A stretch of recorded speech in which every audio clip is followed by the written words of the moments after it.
Aku pun dah cakap semua. Sekarang berada di Semua pakai tumpah ada lagi. Kalau boleh stay timu jangan pakai. Fan Ella dah ke depan dah. Okey. Fans Ella dah ke depan. Bola. Alright, jadi inilah muka-muka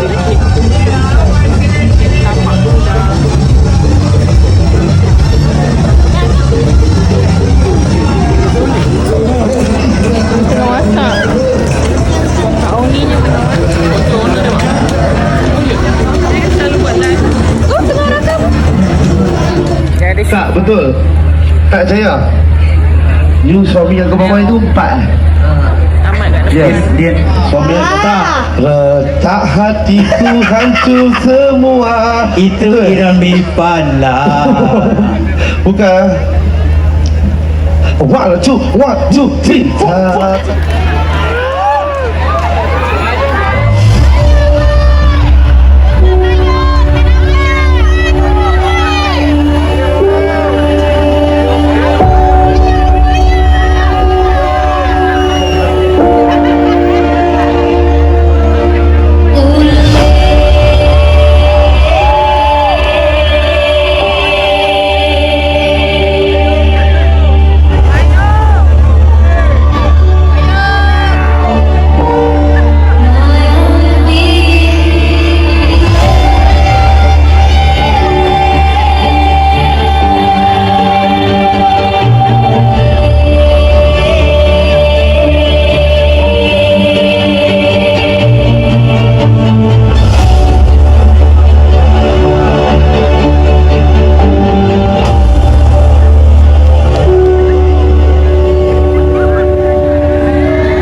doakan selamat maju jaya.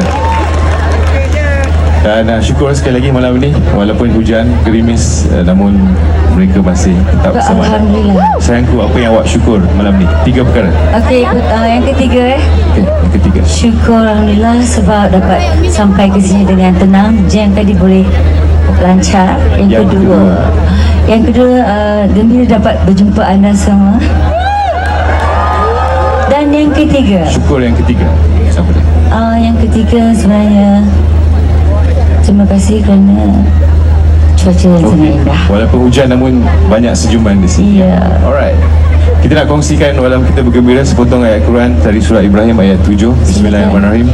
Wa ista'azzana rabbukum la in sakartum la azidannakum wa la in kafartum inna azabi lasyadid. Yang bermaksud yang lebih sungguhnya jika kita semua bersyukur, nescaya Allah akan tambahkan nikmatnya. Namun jika kita kufur ingkar terhadap nikmat-nikmatnya, nescaya azabnya amatlah berat. Jadi kita doakan agar semua dari kita itu masuk dalam golongan-golongan yang bersyukur. Kita bersyukur, okey? Okey. Dan kita nak perkenalkan paling satu muzik pada malam ini.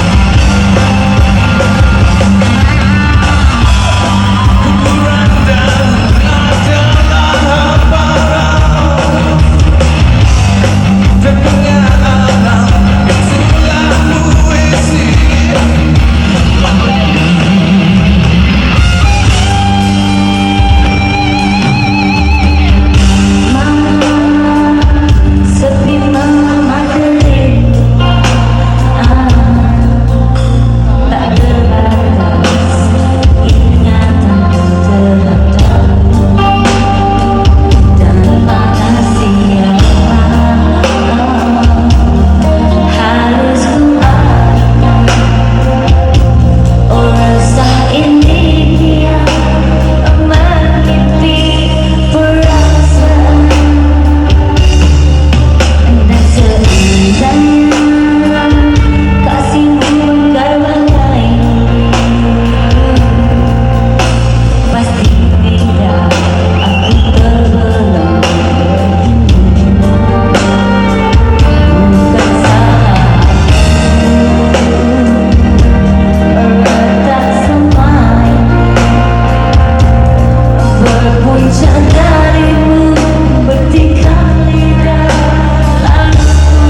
Okey, bagi dukungan untuk Kak Ella dan juga Terima kasih. Captain Azhar. Ya, terima kasih Kak. Thank you. Okey ya. Saya pula. Oh, saya pula. Lari habis tu. Bye-bye. Okey, bye-bye. Bye-bye. Semua sekali I love you. Ya. Alhamdulillah. Orang Suria Buloh memang sempoi.